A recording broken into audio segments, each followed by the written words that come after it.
decíamos, desde el 10 de octubre estuvo sesionando la Corte Interamericana de Derechos Humanos en nuestro país, un órgano integrado por 7 jueces, la está presidiendo un uruguayo.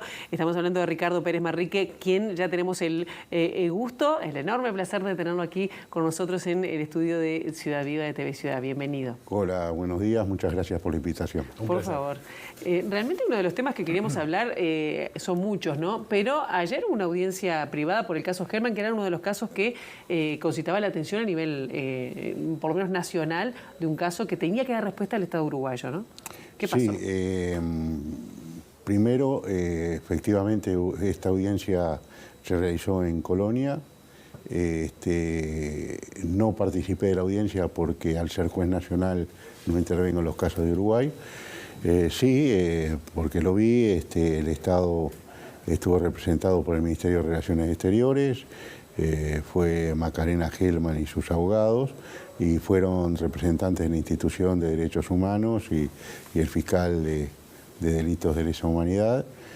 Pues sí que hubo un largo intercambio de ideas, porque la audiencia terminó inclusive después de lo programado, pero lo que puedo decir es qué contenido tienen estas audiencias, más allá de que no conozco el contenido real de esta, que es decir, aquí lo que es la oportunidad para que los estados manifiesten qué avances han realizado en cuanto al cumplimiento de las sentencias, se oye a las víctimas y a la Comisión Interamericana, y en este caso a sectores que están involucrados en implementación, como son la Fiscalía y la Fiscalía en parte, pero fundamentalmente la Institución de Derechos Humanos, y luego la Corte en el próximo periodo de sesiones en noviembre o en un periodo posterior adopta una resolución donde saca las conclusiones del resultado de la audiencia.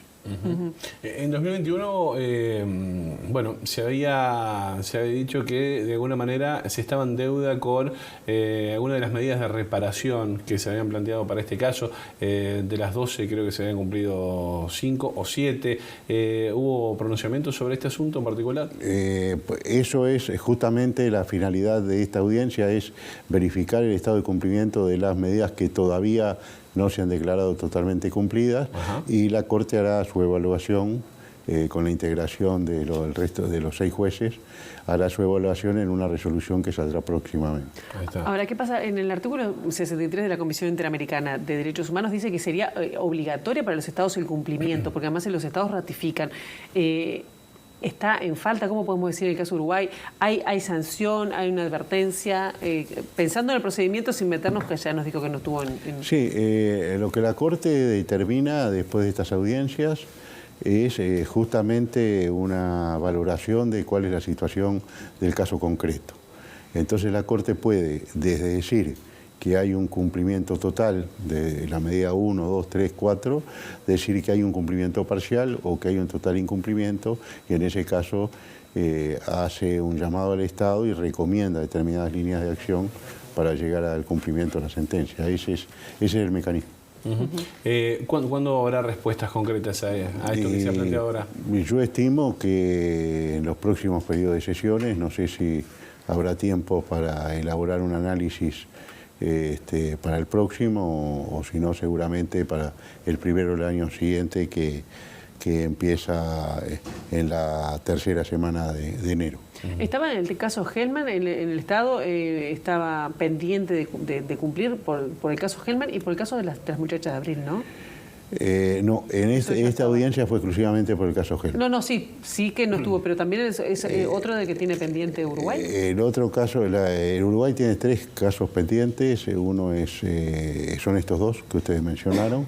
En el caso Majdanek, así es conocido en la Corte, tiene que pasar un año para que el Estado rinda su primer informe desde la notificación de la sentencia. Ese plazo está transcurriendo, a punto de vencerse, si ya no se venció. Ahí se recibirá el informe del Estado, se dará traslado a las víctimas y a la comisión, y luego la Corte tomará la decisión si emite con esos elementos una resolución de supervisión de cumplimiento o si va a convocar una audiencia también. Y Barbani también está realizando Sé que hubieron algunas diligencias, no audiencias, pero alguna diligencia pendiente vinculadas con ese caso. De los deudores. De los deudores, sí, de los ahorristas del Banco de Montevideo que después depositaron su dinero en Islas Caimán. Ahí está. Bueno, vamos con otro asunto también que se manejó, que se estuvo dialogando sobre el caso AMIA, ¿no? Allá por el 94, todos recordamos ese incidente en la República Argentina. Esto también estuvo sobre la mesa. Sí, hubo una audiencia en este caso. Es un grupo de querellantes o de víctimas y víctimas a su vez en el caso AMIA. Ellos plantearon ya hace unos años ante la Comisión Interamericana una denuncia por violación a los derechos humanos en relación a la debida diligencia en el deber de investigar y en el deber de llevar adelante todas las acciones necesarias a los efectos de reparar los daños. En la audiencia, el Estado argentino, luego de oídas a dos representantes de las víctimas y a un perito, a dos peritos, el Estado argentino hizo un amplio reconocimiento de responsabilidad y quedaron algunos puntos pendientes, por lo tanto ahora se inicia una etapa de alegatos finales escritos, después de lo cual la Corte tendrá que dictar sentencia y parecería que allí, frente a un reconocimiento tan amplio de parte del Estado, lo que la Corte va a hacer es detallar y señalar los derechos que se han violado y de qué manera se han sido violados, que han sido reconocidos en tal sentido por el Estado, y luego va a aplicar en medidas de reparación. ¿Qué pasa con qué seguimiento, qué mirada tienen ustedes? Y en este caso también le pregunto en particular a usted, porque en esta sesión de la Corte, en el mes de octubre, hubo varios casos regionales. Pero el caso de Uruguay, la mirada esa que respecto, por ejemplo, a la iniciativa que tiene un partido político, como en el caso de Cabildo Abierto, que intenta volver a restituir la ley de la pretensión punitiva del Estado, la ley conocida como la ley de caducidad. ¿Eso no va en contra de seguir profundizando en las cuestiones de derechos humanos, de restituir derechos? ¿Lo ven con preocupación? Bueno, primero, vuelvo a repetir, es un caso de Uruguay, pero hace poco algunos colegas de ustedes me preguntaban por este caso y yo digo que hay un mandato en la sentencia Hellman que dice que la ley de caducidad no puede significar un obstáculo a la investigación de las graves violaciones a los derechos humanos y que el Estado debe tomar las medidas que correspondan. En el devenir del tiempo habrá que ver qué es lo que sucede realmente y ahí la Corte, sin mi participación, eventualmente, por la vía que corresponda, si corresponde, tomar una decisión. Y el hecho, Josema, el hecho de que, por ejemplo, ahora la búsqueda de restos de personas desaparecidas esté en la órbita de la institución de derechos humanos, digamos, es una garantía mayor en cuanto a esa política de Estado de mantener esa búsqueda. Bueno, creo que en su momento la Corte valoró positivamente esa medida como una medida conducente, porque eso sí, lo puedo decir por otros casos de este tipo que hemos tenido y en el que he participado, está claro que, es decir, hay dos obligaciones, la obligación de investigar y llegar a decisiones judiciales sobre las eventuales responsabilidades, y por otro lado, porque además que eso está en la sentencia de la Corte claramente diferenciado, por otro lado la obligación de búsqueda, que tiene que seguir más allá del contexto de un caso judicial concreto. No, yo me quería referir brevemente a lo que hablamos de la ley de caducidad, porque Guido Manini Ríos había planteado esto allá por 2020, después dejó la idea de lado y ahora otros legisladores de su mismo partido lo retoman esta idea, casualmente cuando sesiona la Corte, ¿no? En prácticamente la misma fecha, o si no fuera el primer día. ¿Por qué entiende que se hace esto? ¿Por qué cree, a título personal, que se pueda plantear esto? Yo no puedo juzgar no puedo juzgar eso de ninguna manera. esos son temas políticos que no corresponde sobre los que me pronuncie. Está muy bien, está muy bien. En el caso, por ejemplo, de los otros casos que se han presentado, por ejemplo, ¿qué casos le están llegando a la Corte o a la Comisión Interamericana de Derechos Humanos, que es como el paso previo? Porque los otros días, esta misma semana, tuvimos, por ejemplo, un tema de una situación de un trabajador de una Rosal, es decir, 33 concretamente, que denunciaba que, bueno, acá habría agotado todas las instancias judiciales. Y pensaba recurrir a la Comisión Interamericana de Derechos Humanos. No ha llegado, pero le pregunto, ¿qué relevancia están tomando casos ambientales, por ejemplo, sobre casos de derechos humanos de dictadura reciente? Le pregunto como una mirada global, ¿a qué les está llegando a ustedes? Primero a la Comisión, ¿no? Ahí es el procedimiento, es ese. Hay una clara evolución. La Corte tiene 42 años de existencia porque empezó a funcionar en 1979 y los primeros casos de la Corte están muy vinculados con el tema de las guerras internas en los países de Centroamérica, luego graves violaciones a los derechos humanos, como por ejemplo los casos de La Cantuta y Barrios Altos en Perú, en fin. Y ahora se está produciendo un cambio que tiene que ver con derechos más de la cotidianeidad, más de lo que es el desarrollo de las sociedades con posterioridad a esos acontecimientos. Entonces, creo que los casos que vimos aquí en Uruguay significan justamente un cambio en ese sentido, porque el caso AMIA, pese a que es un caso de muchos años atrás, es la primera vez que nos enfrentamos a cuáles son los estándares que debe cumplir un Estado a los efectos de investigar y analizar cuáles son los contextos y las consecuencias de un acto terrorista como fue el de AMIA. Pero después vimos por primera vez la Corte, que tiene una opinión consultiva sobre medio ambiente y derechos humanos. Esta es la primera vez que la Corte tiene a un Estado que está demandado por violaciones a derechos humanos derivados de la contaminación medioambiental de una explotación minera y de una fábrica metalúrgica adyacente. Y esto sí es un elemento realmente nuevo. ¿Eso de qué país? Eso es de Perú. De Perú. De Perú. Y después, el otro caso que vimos de Argentina es un caso sumamente interesante y de gran actualidad. Sobre eso tenemos un antecedente que es el caso Fornerón versus Argentina, que se trata de una chica de 13 años que queda embarazada y antes de dar a luz, ella sostiene que, tanto ella como su madre, que fue presionada a los efectos de firmar por anticipado un consentimiento de adopción para ese bebé que iban a hacer.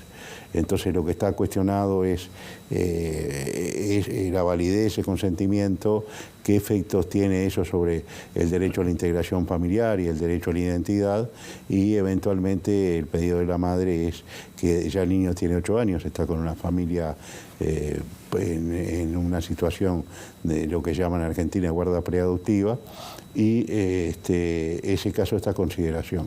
Quiero decir que esto es un caso que tiene una gran trascendencia y hay numerosos casos también en nuestro país de situaciones parecidas, de madres que procuran madres o familias ampliadas, familias extendidas más que ampliadas, que pretenden recuperar hijos o hijas que han tenido en situaciones complicadas y que han disparado la intervención del Estado para generar un proceso de adopción. Entonces, este es un hecho de una gran trascendencia por los estándares y los criterios de interpretación de la Convención Americana que la Corte pueda dictar, y creo que está llamado, una vez dictada la sentencia, a tener una gran trascendencia inclusive en nuestro país. ¿Hay casos en nuestro país que están en análisis en estos momentos de ese tipo en la Corte?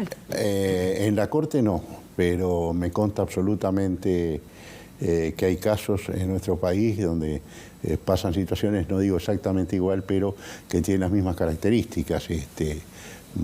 Basta leer a los medios los medios para muchos casos y hemos visto inclusive en algún juzgado del interior pancartas donde se reclama por parte de madres la posibilidad de volver a conectarse con sus hijos. Esta es una cara a veces bastante lacerante de la discriminación y de la premura que tiene el sistema de justicia a veces por adoptar decisiones que luego pues, tornan a convertirse en definitivas pese a su provisoriedad inicial y que además generan graves afectaciones de derechos. O sea, que ese es un tema bien importante y de gran actualidad. Además, lo dice quien estuvo muchísimos años trabajando temas de derecho de familia. ¿Estos casos que llegan a la comisión o a la corte? En la comisión es, digamos, como el paso previo. Todos los casos llegan primero a la comisión y la comisión los presenta ante la corte. Ahí está. Y vuelvo a repetir, estamos en un proceso de incorporación de la consideración no de nuevos derechos, sino de derechos que no habían sido reclamados ante la Corte, no habían sido invocados ante la Corte, están apareciendo reiteradamente como derecho a la salud, derecho al trabajo, situación de personas privadas de libertad, en fin, digo, se abre un panorama distinto de casos que tiene que ver con la evolución de la sociedad. ¿Y estas cuestiones son impulsadas por la sociedad civil, por instituciones, por ejemplo, la Institución de Derechos Humanos, por abogados, por su cuenta propia? ¿Quién las impulsa? Si la comisión recibe directamente las denuncias de las personas, puede ser, también de asociaciones civiles y a veces puede ser como de defensorías públicas, como es la Institución de Derechos Humanos. La comisión sigue un proceso interno que a veces lleva su tiempo y en caso de declarar que hay violación a los derechos humanos, la comisión puede elevar el caso a la Corte para que empiece a tramitar contra un proceso. Hay algo que me parece muy interesante señalar. Primero que la intervención del sistema internacional y en este caso regional de protección de los derechos humanos es siempre subsidiaria, por lo tanto subsidiaria en el sentido de que solo puede actuar un tribunal internacional cuando han fallado todos los mecanismos internos de garantía. Se agotaron todos los recursos y ahí sí. Eso se llama agotamiento de la vía interna. En el caso nuestro, según el caso, llegar a una sentencia de segunda instancia en un tribunal de apelaciones o eventualmente a una casación. Todo eso lleva el tiempo que todos conocemos, que lleva cualquier proceso dentro del país. Después hay un proceso entre la comisión que también lleva un tiempo indeterminado. Yo lo que puedo asegurar que al día de hoy en la Corte los casos entre la entrada y el dictado de la sentencia llevan 22 meses, 23 como máximo. Bien, yo le quería preguntar, antes de cerrar, ¿no?, la entrevista, pero en los últimos tiempos parece que ha habido una crítica, a veces con los casos que llegan a la Corte, a la Comisión Interamericana de Derechos Humanos. Se ha criticado también, por lo menos a nivel interno también, fuertes críticas al rol que cumplen la Institución Nacional de Derechos Humanos. Es decir, son... quizás por ser órganos que a veces cuestionan el statu quo o reglas del Estado muy cuestionadas. ¿Qué puede responder respecto a eso y al rol que tiene que tener y al rol que está teniendo la Corte y la Comisión o las instituciones de defensoría de la ciudadanía? Bueno, es decir, es muy interesante la pregunta en este sentido. La protección de los derechos humanos tiene distintos niveles. Un nivel claramente de protección de los derechos humanos es el nivel jurisdiccional. Es decir, ante la violación de un derecho se acude al sistema de justicia para que esa situación sea solucionada. Pero también, en paralelo, hay lo que se llama un control administrativo de los derechos humanos, que es lo que ejercen estas defensorías del pueblo. Indudablemente, en el caso nuestro, es decir, la Defensoría del Pueblo, la institución de derechos humanos en nuestro país, tiene por una parte la actuación como Defensoría del Pueblo y por otra parte como mecanismo contra la tortura. Esas son las dos competencias. La diferencia es que nuestro país es un organismo colegiado y generalmente en el resto de los países de la región es un organismo unipersonal. Entonces, estas defensorías están realizando un control no jurisdiccional de la actuación de distintos sectores de la sociedad, entre otros el gobierno, eventualmente el sistema legislativo o el sistema de justicia, que lo lleva a generar decisiones que a veces no gustan. Entonces, justamente por eso es importante preservar su independencia y preservar su integridad como instituciones, como institucionalidad en sí.